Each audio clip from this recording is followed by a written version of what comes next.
So hello everyone, welcome back to new video. तो दोस्तों आपके आज MCQ बने हैं गढ़ वाली बोली पर, जहाँ पर हमारा ये सेट नंबर दूसरा रहने वाला है। तो यहाँ पर इस वाले MCQ में आप लोग 100 में से कितने सही जवाब देखो, आप लोग कमेंट सेक्शन में मुझे बताना कि 100 में से आप लोग यहाँ पर कितने सही जवाब थे। तो चलिए शुरू करते हैं। गढ़वाली भाषा का उद्भव किससे माना जाता है, ऐसा डॉक्टर सुनीत कुमार चटर्जी का माना है। तो सुनीत कुमार चटर्जी के अनुसार गढ़वाली भाषा का उद्भव किससे माना जाता है, तो इनके अनुसार माना जाता है दर्द खस से। किसके अनुसार? सुनीत कुमार चटर्जी के अनुसार गढ़वाली भाषा का उद्भव माना जाता है दर्द खस से।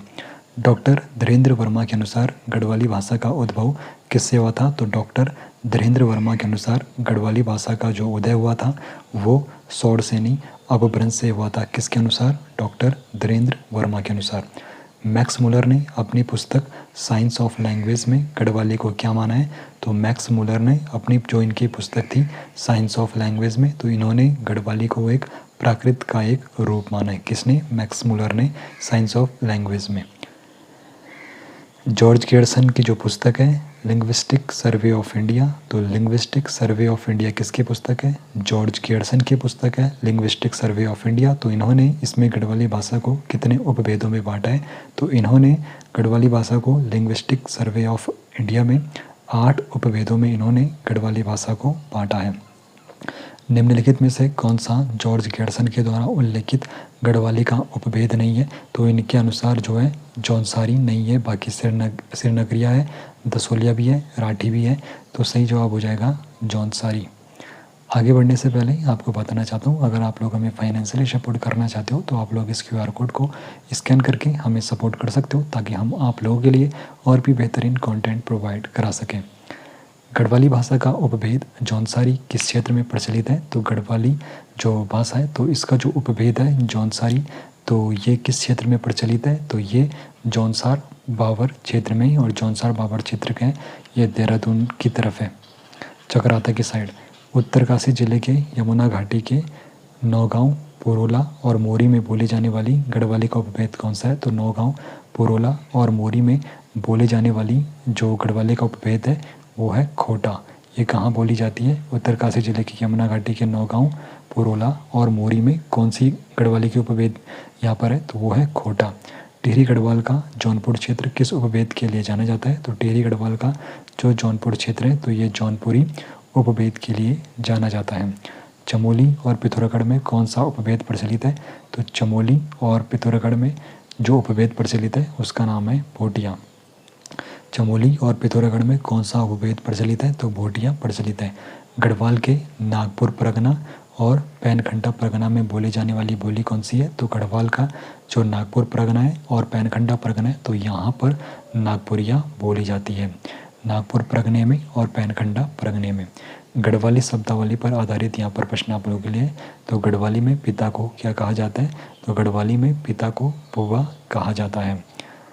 पत्नी के लिए गढ़वाली शब्द क्या है, तो पत्नी के लिए गढ़वाली में बैरवान या फिर घरवाली कहा जाता है। तो पत्नी के लिए गढ़वाली शब्द है बैरवान या फिर घरवाली। गढ़वाली में छोटा भाई को क्या कहते हैं, तो छोटा भाई को कहते हैं बुला, और बड़े भाई को क्या कहते हैं भैजी। जेठानी यानी कि पति के बड़े भाई की पत्नी को जेठानी कहते हैं, लेकिन गढ़वाली में जेठानी को क्या कहते हैं, तो जेठानी को जेठान गढ़वाली में कहते हैं, जेठान।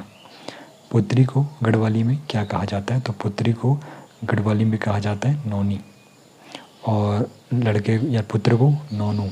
काकर का क्या अर्थ है, तो काकर का अर्थ होता है छत का निचला भाग, तो छत का निचला भाग क्या होता है, काकर। कोठड़ी का गढ़वाली में क्या मतलब है, तो कोठड़ी को गढ़वाली में कहेंगे छोटा कमरा, कोठड़ी को कहते हैं। गढ़वाली में आंगन को क्या कहते हैं, तो गढ़वाली में आंगन को कहते हैं चौक। गढ़वाली में आंगन को क्या कहते हैं, चौक। दही मथने का जो पात्र होता है उसको गढ़वाली में क्या कहा जाता है, तो दही मथने का जो पात्र होता है उसको परेड़ू या फिर परियाया कहते हैं। परेड़ू आप लोगों ने सुना होगा, जो गढ़वाल से बिलोंग करते हैं तो उन्होंने परेड़ू जरूर सुना होगा। तो दही मथने का जो पात्र होता है उसको परेड़ू या फिर परियाया कहते हैं। दाल बनाने के लिए कांसे का बर्तन, कांसे का जो छोटा बर्तन होता है तो उसको क्या कहते हैं? तो दाल बनाने के लिए जो कांसे का छोटा बर्तन होता है, आप लोगों ने शादी समारोह में भी देखा होगा, तो इसमें जब दाल बनाता है तो उसको क्या कहते हैं? भड्डू। दाल बनाने के लिए कांसे का जो छोटा बर्तन होता है उसको कहते हैं भड्डू। जब सरोला शादी विवाह या फिर कोई त्यौहार होता है तो वहाँ जब वो खाना बनाता है तो वो किस में बनाता है? दाल भड्डू में। अनाज साफ़ करने की छलनी को क्या कहते हैं? तो अनाज साफ़ करने की जो छलनी होती है उसको कहते हैं मट्याणु। अनाज साफ़ करने की छलनी को क्या कहते हैं? मट्याणु। घास गोबर ढोने के लिए रिंगाल की जो बनी डालियाँ रहती है तो उनको क्या कहते हैं? तो घास और गोबर ढोने के लिए रिंगाल की बनी डालियों को कहते हैं कंडी। क्या कहते हैं? कंडी। घास गोबर ढोने के लिए रिंगाल की बनी डालियों को क्या कहेंगे? कंडी। घास काटने के लिए छोटी दरांती को क्या कहते हैं? तो घास काटने के लिए छोटी दरांती को कहेंगे दातुड़ी। चल मेरे दातुड़ी निकाल और घास काटे क्या औंधो। पशुओं के लिए प्राकृतिक रूप से बना पानी पीने का तालाब क्या कहलाता है? तो पशुओं के लिए प्राकृतिक रूप से जो बना पानी पीने का तालाब रहता है उसको कहेंगे खाल। और तेन भी देखिला खाल में कतना पानी भर्यूं।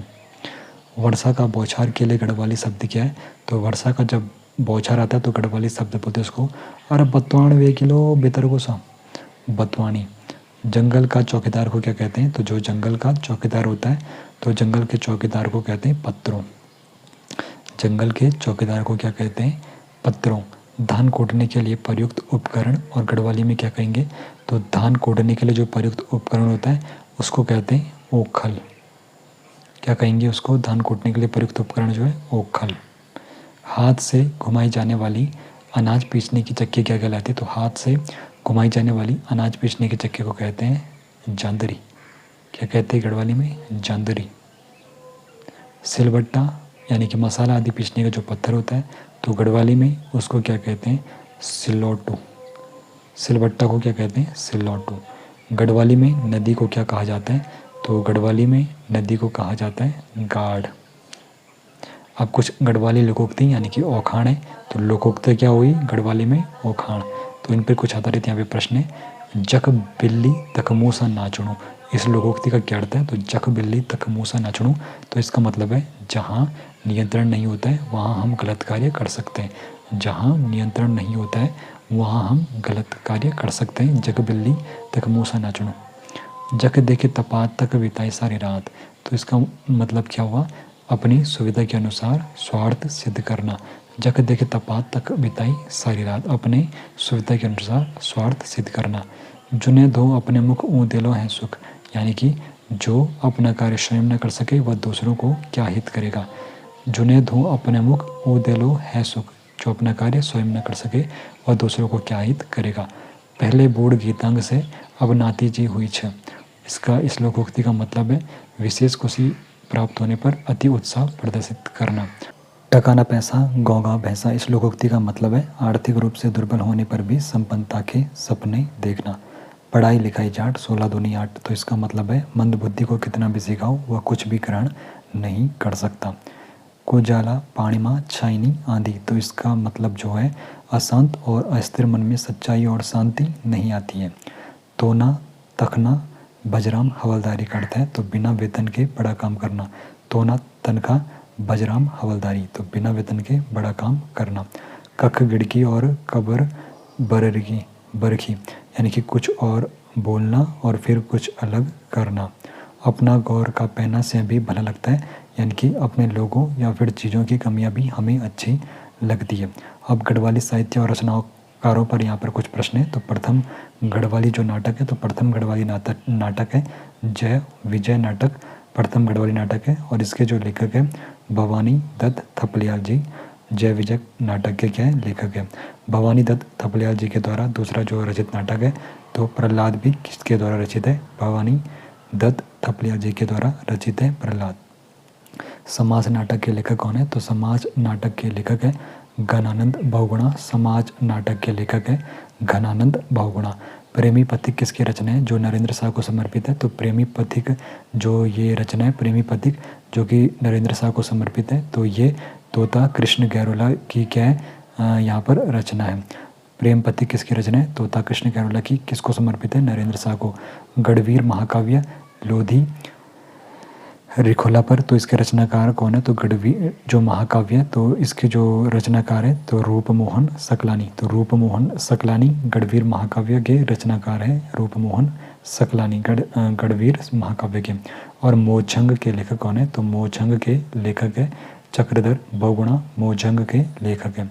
हिलांस नामक रचना के लेखक कौन है? तो हिलांस नामक जो ये रचना है तो इसके जो लेखक है भगवती चरण निर्मोही, इसके लेखक है। हिलांस नामक रचना के लेखक कौन है?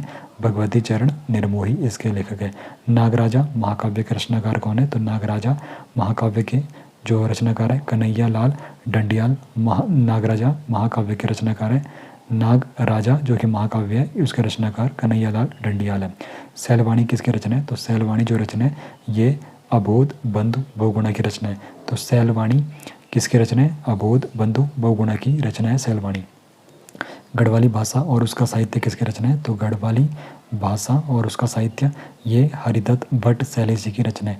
गढ़वाली भाषा और उसका साहित्य हरिदत्त भट्ट शैलेश जी की रचना है। काफल पागु कविता किसने लिखी थी?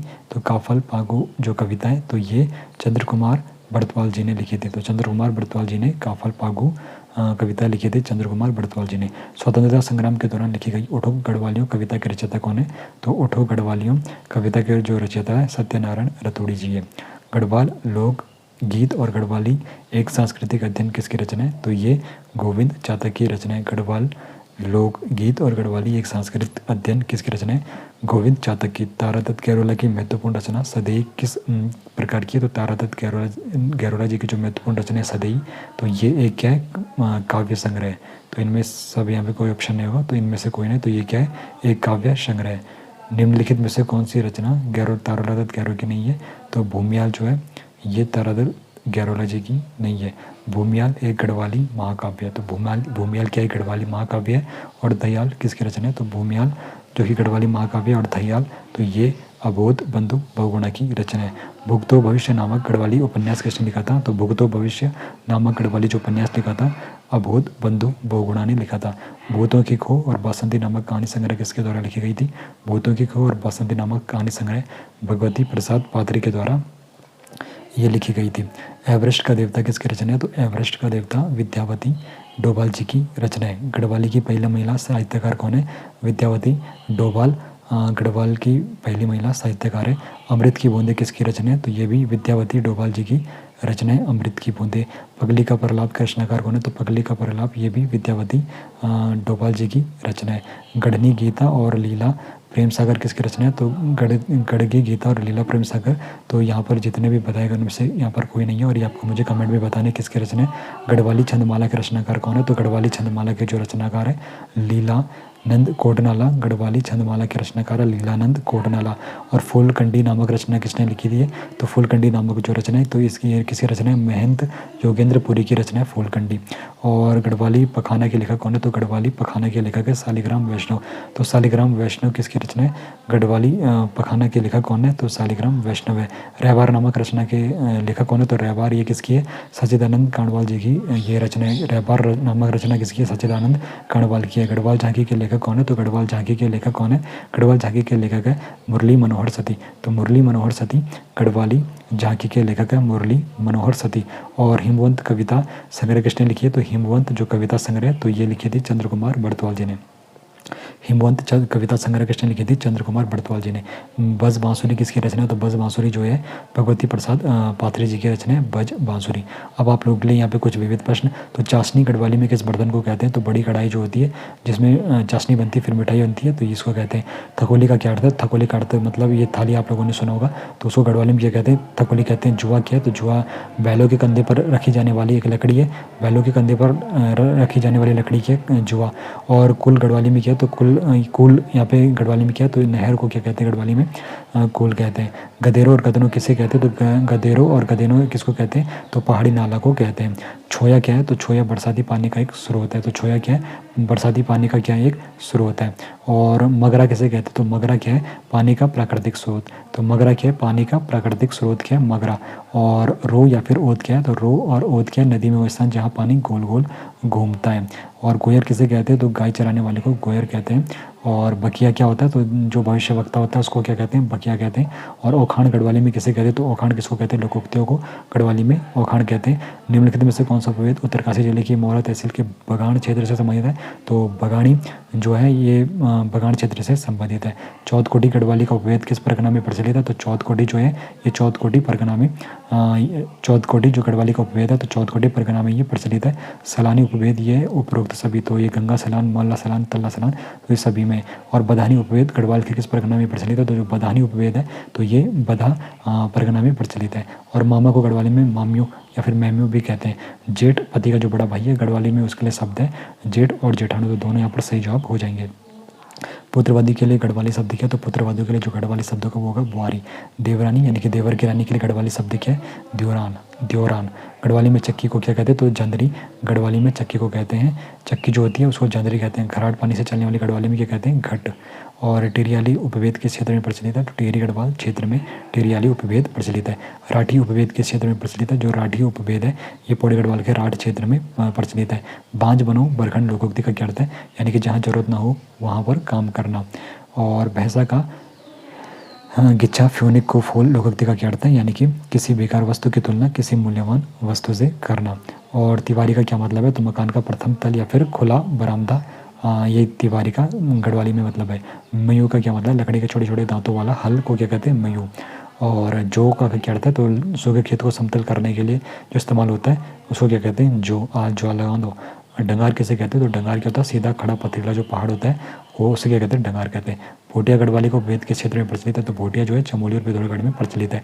लोबिया गढ़वाली को वेद किस क्षेत्र से संबंधित है, तो लोबिया जो है गढ़वाल के राठ क्षेत्र से इसका संबंध है। टिहरियाली उपवेद का संबंध किससे है, तो टिहरी गढ़वाल क्षेत्र से इसका संबंध है। श्रीनगर उपवेद किन क्षेत्र में प्रचलित है, तो श्रीनगर जो उपवेद है ये श्रीनगर और देवलगढ़ परगना में प्रचलित है। दसोली उपवेद गढ़वाल के किस परगना में बोला जाता है, तो दसोली बोला जाता है दसोली परगने में। और मारसा तोलसा उपवेद किस क्षेत्र में प्रचलित है, तो गढ़वाल के चमोली जिले के उत्तरी सीमांत में ये प्रचलित है। तो ये आप लोगों के 100 से भी ज़्यादा प्रश्न हो चुके हैं। बाकी कमेंट में बताना आप लोगों को कितने के जवाब पता थे। बाकी हमें फाइनेंशियली सपोर्ट जरूर कीजिए।